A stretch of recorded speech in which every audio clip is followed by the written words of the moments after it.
दोस्तों, अगर आपको ये कहानी पसंद आई तो इसे लाइक करें, शेयर करें और कमेंट करके बताएं कि कहानी में आपको सबसे अच्छा क्या लगा।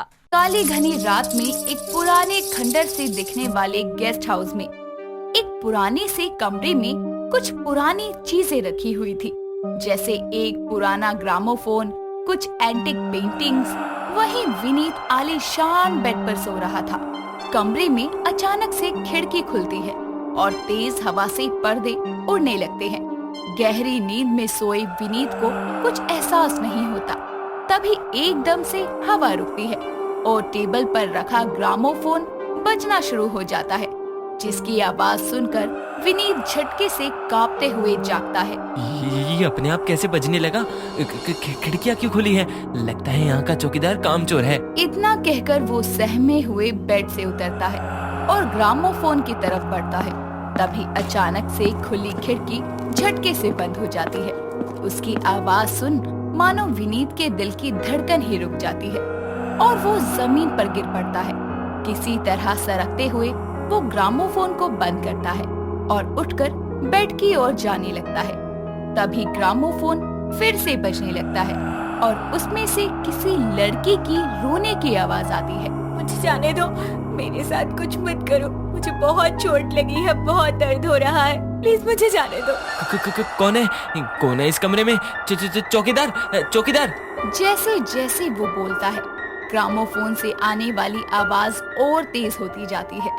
विनीत आवाज से परेशान होकर अपने दोनों कानों को बंद कर लेता है। तभी ग्रामोफोन में बड़ा धमाका होता है और सामने खड़े होते हैं एक लड़का और लड़की। उन्हें देखकर विनीत डर के मारे सहम जाता है। मेरा भाई तुझे नहीं छोड़ेगा, तू भी मरेगा हमारी तरह। डर लग रहा है? लगना भी चाहिए, हमें भी लगा था, पर अब तुझे कोई डर नहीं लगेगा क्योंकि तू डरने के लिए इस दुनिया में रहेगा ही नहीं। कौन हो तुम दोनों? क्या चाहते हो? देखो देखो, मेरे पास मत आना। चौकीदार, चौकीदार। इतना कहकर वो साइड में पड़ा हुआ टेबल लैंप उठाकर दोनों की तरफ फेंकता है, लेकिन वो टेबल लैंप लड़के के शरीर के आर पार हो जाता है। ये देखकर विनीत हक्का बक्का रह जाता है और भूत भूत चिल्लाते हुए बाहर आता है।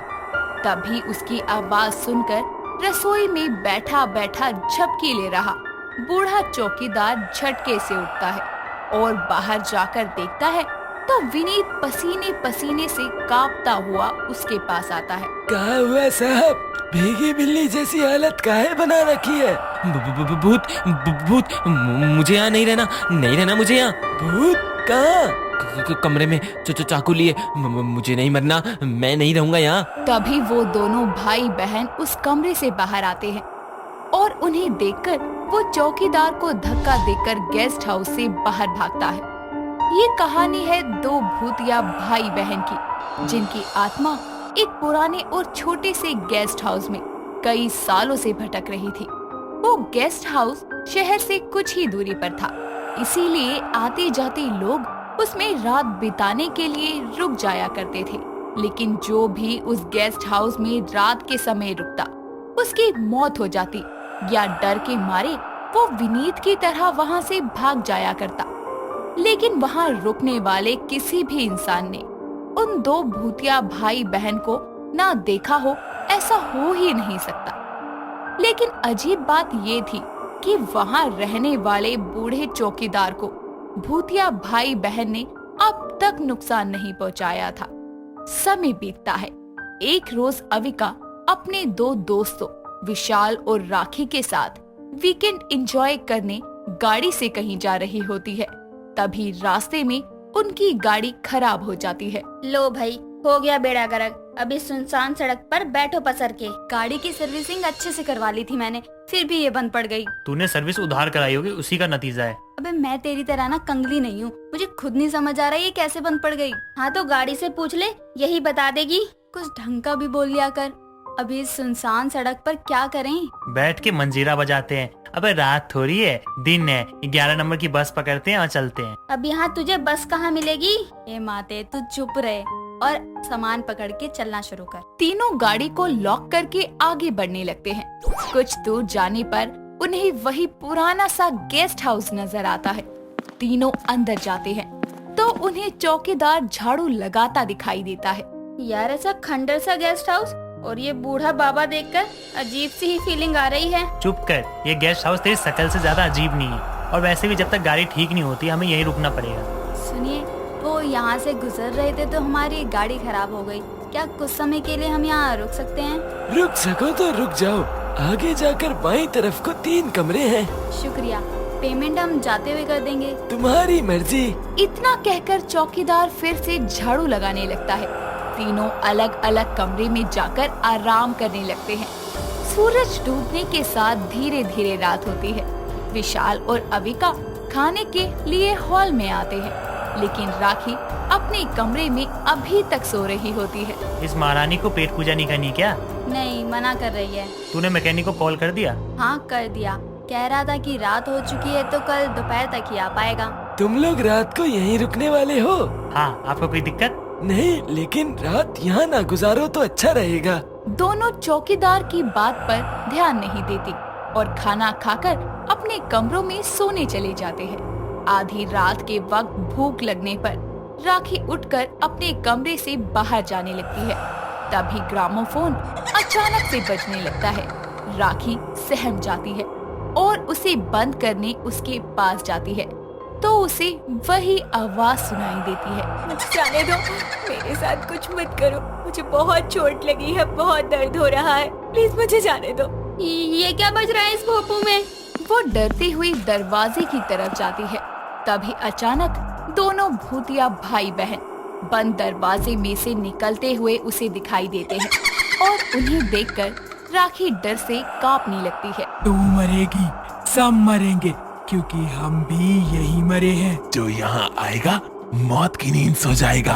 बचाओ, भूत, अविका, विशाल बचाओ। उसके चिल्लाने की आवाज सुनकर अविका और विशाल उसके कमरे के बाहर आते हैं और जोर जोर से दरवाजे को धक्का देते हैं, लेकिन दरवाजा नहीं खुलता।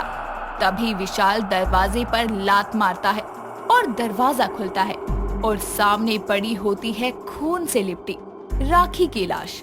और वो दोनों भूतिया भाई बहन अविका और विशाल की तरफ बढ़ते हैं। दोनों अपनी जान बचाने के लिए वहाँ से भागते हैं। तभी दोनों के सामने चौकीदार आता है और वो चौकीदार से टकरा जाते हैं, जिसके साथ काली साड़ी में रुद्राक्ष पहने एक औरत भी खड़ी होती है। कमरे में भूत है। वो हमारी दोस्त की लाश पड़ी कमरे में। वो चिंता मत करो, तुम दोनों को कुछ नहीं होगा, शांत हो जाओ। अब इन भूतिया भाई बहन के हाथों और लोगों की मौत नहीं होगी। तभी दोनों भूतिया भाई बहन वहाँ आते हैं और वो काली साड़ी वाली औरत अपने गले से रुद्राक्ष उतारकर दोनों की तरफ फेंकती है। दोनों भाई बहन आगे नहीं बढ़ पाते। तभी वो औरत कहती है, तुम दोनों भाई बहन यहाँ आने वाले मासूम लोगों को मौत के घाट उतार रहे हो। क्यों भटक रहे हो इस गेस्ट हाउस में? क्योंकि मौत हुई है हमारी यहाँ, वो भी बड़ी बेरहमी से।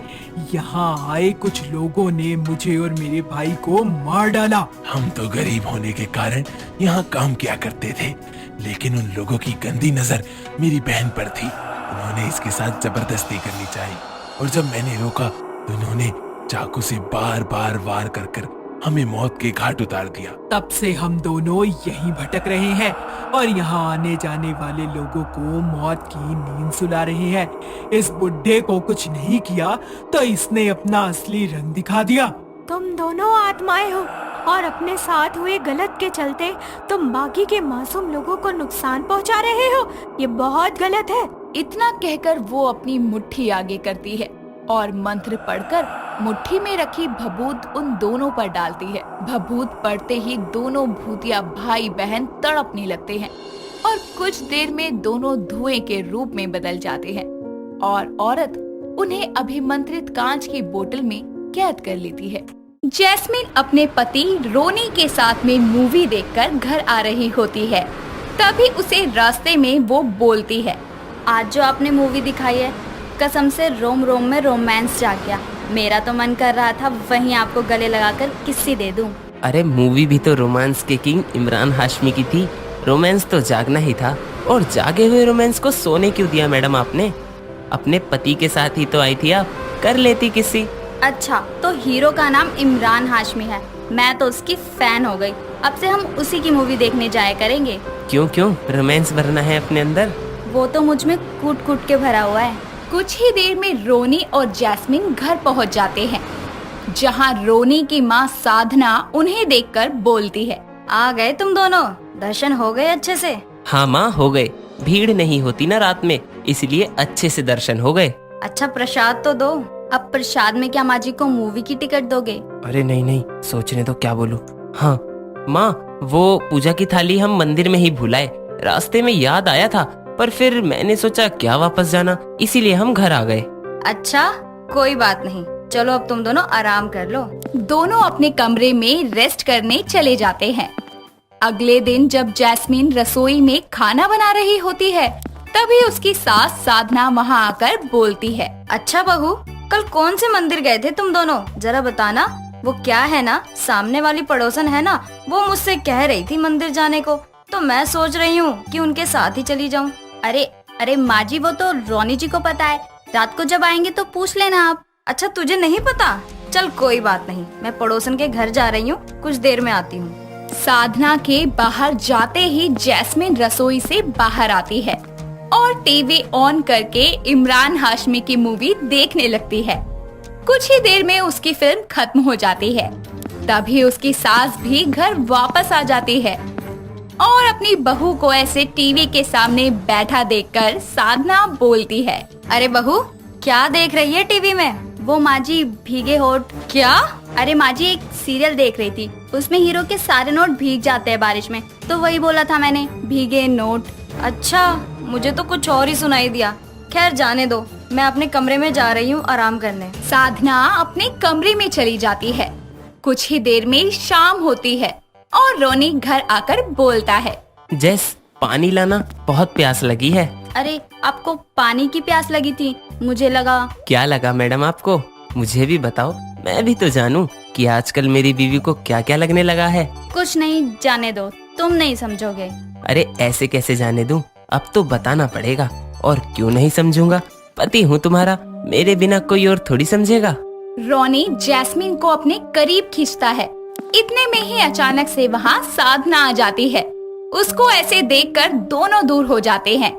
ये देखकर साधना बोलती है, बहू, अगर खाना बन गया हो तो मुझे खिला दे, ताकि मुझे अपने कमरे से बाहर ना निकलना पड़े। हाँ माँ जी, खाना तैयार है, आप भी फ्रेश होकर आ जाइए। दोनों माँ बेटे फ्रेश होकर खाना खाने बैठ जाते हैं। कुछ ही देर में सभी अपना अपना खाना खाकर अपने कमरे में चले जाते हैं, जहाँ रोनी जैस्मिन से बोलता है, हाँ मैडम, तो अब बताइए कौन सी प्यास की बात कर रही थी आप? वही जो इमरान हाशमी के अंदर भरी रहती है, लेकिन अफसोस आप में नहीं है। इतना कहकर दोनों एक दूसरे के करीब आ जाते हैं और एक दूसरे को किस करने लगते हैं। तभी जैस्मिन रोनी को रोकते हुए बोलती है, क्या आप भी? इमरान जैसी बात नहीं है आपकी किस में, उसके जैसी करो ना। देखा नहीं था उस दिन फिल्म में वो कैसे अपनी हीरोइन को किस कर रहा था? मतलब क्या है तुम्हारा? तुमने क्या इमरान हाशमी को किस की हुई है? क्या जो उसकी तरह करने की कह रही हो? और वैसे भी उसने तो कितनी हीरोइन के साथ प्रैक्टिस की हुई है। पागल हो आप? अरे उसकी फिल्मों में वो कितने पैशन के साथ किस करता है बिना किसी प्रैक्टिस के, लेकिन आप में तो वो पैशन है ही नहीं। अरे यार, तुम सो जाओ चलो, और मुझे भी सोने दो। अगले दिन जैस्मिन इमरान हाशमी की एक और फिल्म देखती है और जब रोनी ऑफिस से घर आता है तब जैस्मिन उससे बोलती है, सुनो ना, चलो मैं आपसे गुस्सा हो जाती हूँ, फिर आप मुझे ना इमरान हाशमी ने जैसे बीच रास्ते में हीरोइन की गाड़ी को रोककर उसे प्रपोज किया था ना, वैसे ही आप मुझे मनाना और प्रपोज करना। पागल हो क्या?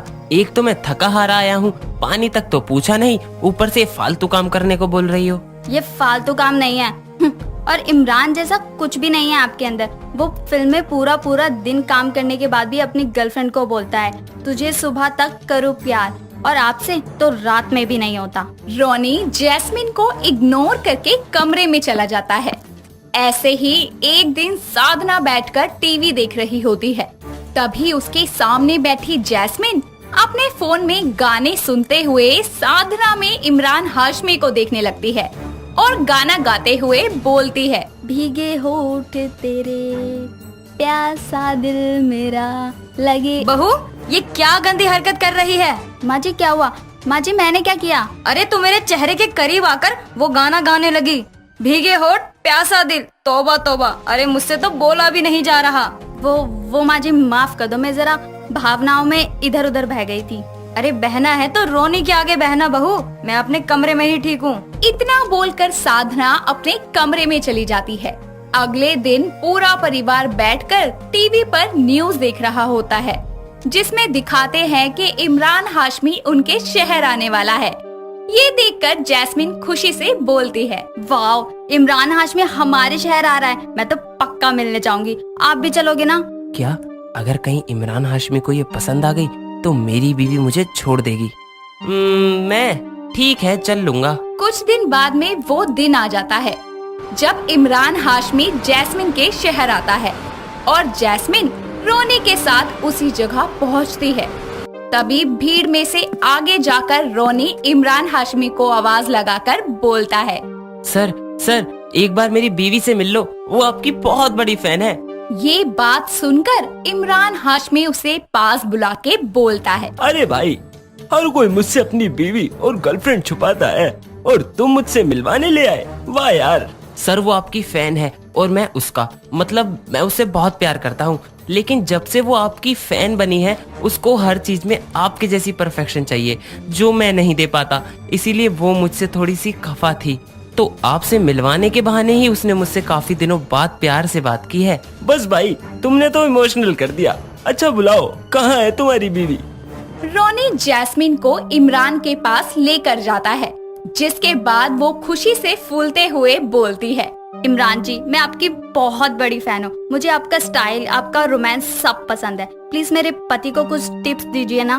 देखिए जैस्मिन जी, आपके पति आपसे बेहद प्यार करते हैं, तो किसी को देखकर आप उनको बदलने की कोशिश मत करिए, बल्कि वो जैसे हैं वैसे ही एक्सेप्ट करके उनसे प्यार करिए।